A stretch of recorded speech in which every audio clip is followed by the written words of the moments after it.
I'm Mililani Trask. I'm speaking as a representative of the International Pacific Basin Indigenous Caucus here at the United Nations.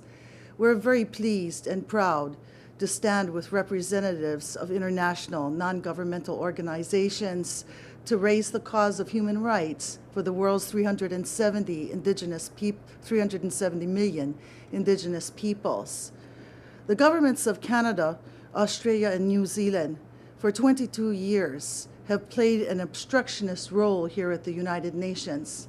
They have based their claims on the human rights of all peoples while insisting that the world's 370 million indigenous peoples are in fact not peoples, but are minorities. And because we are minorities, we are not entitled to the protection of human rights instruments and also to fundamental freedoms. The government of New Zealand has repeatedly taken the floor to deny the rights of the Maori peoples to lands, territories, and resources.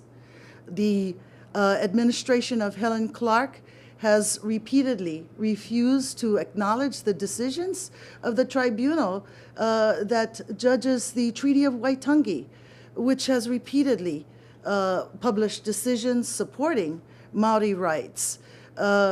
Recently, the administration of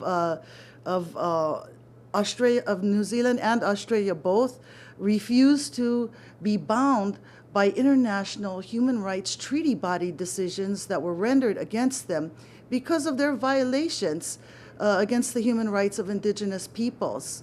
30,000 Maori people took to the streets to support their own indigenous rights established under the Treaty of Waitangi to the foreshore and the seabed. And when the international decision was rendered, Helen Clark's administration made a statement that the government of New Zealand would not be bound by international human rights law when it came to indigenous peoples. This position of the government of New Zealand, the government of Australia, is patently racist. And the time has come to realize that if we are going to resolve conflict between states and indigenous peoples, we must adhere to the principle that human rights are universal.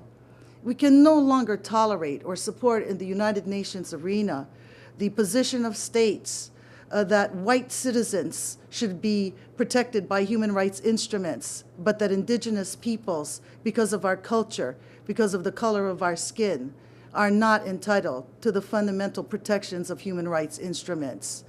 We know here at the United Nations, through the testimonies, the interventions of indigenous peoples, Maoris, Aboriginals, and all of the peoples of the Pacific Basin, that there has been persistent, reoccurring, and ongoing violations of human rights. The Declaration on the Rights of Indigenous Peoples is not a treaty, it's not a convention, it does not bind or impose on any state any obligation. In international law, a declaration is merely a statement of intent, a statement of aspiration. The Declaration provides us all with a framework for peacefully negotiating and resolving conflict, the historical conflicts that we have inherited as a result of colonization. The Declaration simply does not threaten states' rights in any way, but it does give us a framework, a hope for a better future for ourselves, for our children, and a peaceful future with states. We have come to the United Nations once again to call upon the government of New Zealand and Australia to live up to their human rights commitments. And they are both signatories to the human rights conventions.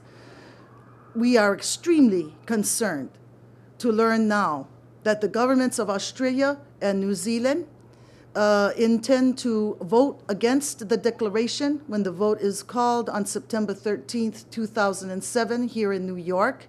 And we are also dismayed at the information that we receive here in New York that the government of New Zealand and Australia intend to take the declaration to the APEC meeting, the Asia-Pacific Economic Cooperation meeting that will be scheduled in Australia, August 5th, 6th, and 7th. It's the intention of these governments to take the declaration there to use it as a bludgeon to threaten poor states of Asia and the Pacific. It's unconscionable that these governments would threaten poorer states in need of economic assistance and humanitarian aid and make them bargain away the human rights of their own indigenous peoples so that they can receive aid that they badly need. Using a human rights instrument as a conditionality for critically needed assistance in poor countries is something that is a tragedy, but it is, as we know, one of the many elements of globalization. And this is why we have come here to the United Nations. This is why we are working with non-Indigenous global NGOs, such as the International Forum on Globalization, Amnesty International, and others. Our efforts, working jointly for 22 years, demonstrate to the world and the United Nations that Indigenous peoples can work with non-Indigenous peoples, that we have the capacity to resolve conflict peaceably. Now we must call upon all the citizens of Australia and New Zealand.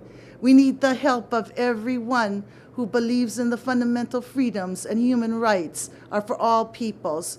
We need the Maori peoples to come forward now and to express their concern to their government, to demand that the government of Helen Clark and the Parliament of New Zealand step forward now and live up to their own commitment that they support and defend human rights. We need to address honestly the fact that the current position of the New Zealand government is a racist position and that we must reject it. And so we are here, the handful of us. Behind us are 370 million Indigenous peoples, all of the countries of the European Union, all of the countries with the exception of Colombia that are in the Gulag, and many other states in the Pacific as well who are coming forward saying no to the dominance and the oppression of the governments of New Zealand and Australia. And we need the help of everyone to bring about a peaceful resolution to this conflict, which we have lived with for hundreds of years. Together we can leave a better legacy for our children, for all children, those that are Indigenous and those that are not. Many citizens in Australia and New Zealand are not aware of what their government is doing here, so far away from home.